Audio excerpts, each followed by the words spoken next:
So it feels weird to say this, but Star Wars Hunters is literally only 1 week away now from its global launch on the Switch, Android, and iOS. And because of that, today I wanted to run you guys through everything you need to know about Star Wars Hunters, from how it plays, all the content you can expect, the different systems and mechanics in game, and everything you could possibly want to know about the game. Now, starting off with, I guess, just a brief summary of what Star Wars Hunters is. Star Wars Hunters is a 4v4 arena hero shooter set in roughly the same time period of The Mandalorian, where in this game these battles are actually part of a sport or sort of a game show type of thing, almost like a Star Wars version of Gladiators. There is a crowd and announcers. The maps are based on planets in Star Wars, even though they are all just actual man-made arenas on the planet of Vespara, and all of these hunters are fighting it out to be the winner. Now, I touched on the hunters, and obviously that is a very pivotal, if not the most pivotal aspect to Star Wars Hunters. So I'm going to quickly run you guys through all of the hunters in this game, as well as the categories they are split up into. What I will say is that I've just done a video a few weeks ago now on pretty much a breakdown of every single hunter in the game. So if you want even more details, be sure to go and check that video out. Now, all hunters in this game is split up into 3 groups, that being the damage hunters, the support hunters, and the tank hunters. Now, starting off with the damage hunters, there is Reeve, who is a dark side assassin. There's Diago, the Miraluka sharpshooter, Amara Vex, who is an unrelenting bounty hunter, J3DI, who is a droid that has been programmed to think he is actually a Jedi, and then Utuni, who is actually 2 Jawas that are stacked on top of each other with a trench coat. And once the game does actually launch, we will also be getting Arantal too, but he's not currently in the soft launch. As for the support hunters, we have Skora, who is a Rodian healer. There is then Sprocket, a Mon Calamari prodigy, as well as Zaina, a rebel war hero. Lastly, for the tank hunters, we have Char, who is a Trandoshan trapper. There is Sentinel, an Imperial heavy gunner, Groz, who is a Wookiee juggernaut, and lastly we have Slingshot, an Ugnaught that literally rolls around inside a droideka. So as you can see, there is a really good variety there of hunters, and like I said, there will be more coming after launch too. We know of Arantal, who is the Mandalorian bounty hunter that has been spotted in pretty much every single trailer they've released so far, and there are also a few more that have been mentioned in the Battle for the Arena book that came out I think last year, as well as just little snippets of them throughout trailers too. So there is definitely going to be plenty more hunters on the way after launch. Now, as for game modes in Star Wars Hunters, right now there are only 4 modes currently in the soft launch, but there have actually been more than that already in the soft launch, and they did remove them mostly just to work on the balancing and stuff like that, and also they're kind of more like limited time modes and stuff like that. So there's only 4 at the moment, but there will definitely be more, and there's probably plenty more that we haven't even played yet either. In terms of the 4 core modes, firstly there is Squad Brawl, which is essentially team deathmatch. It is the first team to get 20 kills wins the game. There is then Dynamic Control, which is kind of like King of the Hill or Headquarters if you guys have played that in Call of Duty. There is essentially just a control point that moves around the map, and when you claim it, you'll earn points, and the first team to 100 wins. There is then Power Control, which is just essentially domination. There are 3 capture points, so that one is pretty simple. And lastly, there is Trophy Case, which is a mode where you have to capture a droid called Trophy, and as you hold the droid, you'll earn points. So the goal is kind of to keep it off the enemy team as long as you can. It's almost like a game of keepings off. Now, like I said, there were also 3 previous modes too, one of which was Control, which was pretty much the same as Power Control, but it was just a single point in the very center of the map. And I actually don't think that one will come back, because it was very, very basic, and Power Control is just so much better than it. So maybe as a limited time mode or something, but I'm not too sure if that will actually make its way back into the game now that they have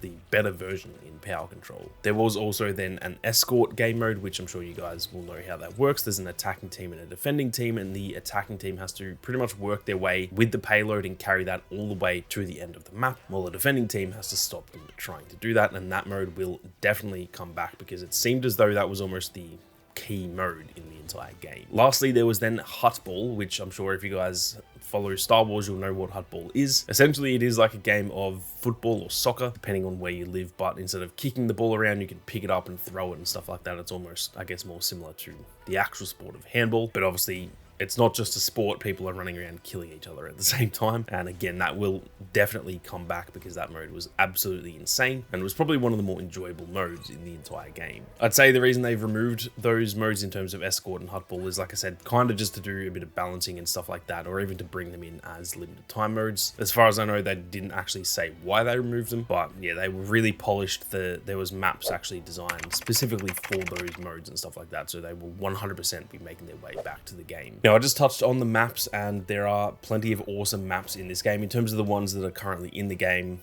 with those 4 core game modes that I mentioned. We have Ewok Village, which has some awesome verticality to it with all of the Ewok catwalks. There is then Mos Espa Pod Race that actually has pod races flying through the middle of the map every now and then, and if you don't get out of the way, they will wipe you out as well as anyone else in that area too. There is then Mos Espa Way Station, which I think is the biggest map in the game in terms of the non-linear maps, and it has a really great layout for pretty much every mode, so this map is probably one of the best in the game in my opinion. There is then the Dune Sea Outpost, which is a really fun, sort of close, chaotic map that was one of the first maps that ever made its way into the game. There is then one of the newer maps in Death Star Crossfire, which is, in my opinion, the best looking map in the game, and it also plays really well too. And lastly, there is Vandor Railyard, which, now that I think of it, actually looks fairly similar to the Death Star map, but it is also very awesome. And it's probably one of the more unique map designs where one entire side of the map is actually very easy to sort of fall off the edge, and there's also a train that goes right past the map, and similar to those pod races, if you're in the way, you will get flattened by the train. Now, on top of those maps though, there were also multiple maps that were made specifically for Huttball and Escort that again aren't really in the game currently, but they 100% will be back at launch. There was an awesome map called the Great Hunt for Escort that was Tatooine based, and it actually had a huge Krayt Dragon skull in the middle of the map. There was another Escort map, and I unfortunately can't remember the name of it, but it was half Endor and half Hoth. So once you made it to the midway checkpoint of the map, you would open a big door and get out into the next section, and it would go from being on Endor to then walking out that door and you're all of a sudden on Hoth, which was awesome. And then in terms of Huttball, there was Highline, Gauntlet, and Dusty Ridge that were all really awesome too, and they all played very differently, so it did make the matches very different from,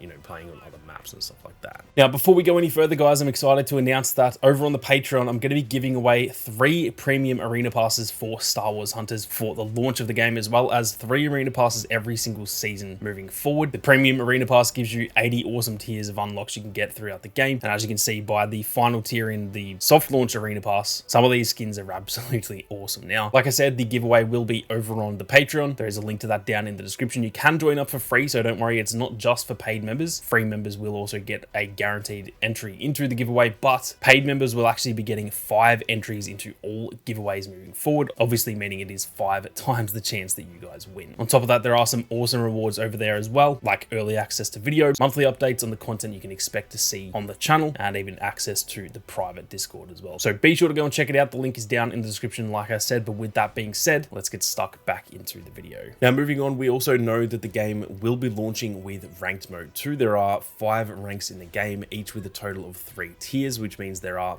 technically 15 tiers of ranked for us to grind. Now, not only are there bragging rights, obviously, as you make your way up the ranks, but you do also get some awesome rewards for each level that you get to, with those levels being Bronzium, Chromium, Erodium, Beskar, and Kyber. And once you make it all the way to Kyber 1, you will get the final reward, which, as you can see in the soft launch, is this awesome skin for Sentinel that can only be unlocked through ranked. So these rewards are definitely worth going for. These are skins that you are going to be able to show off, and everyone's going to know you grinded your way all the way to Kyber 1 in order to unlock those skins.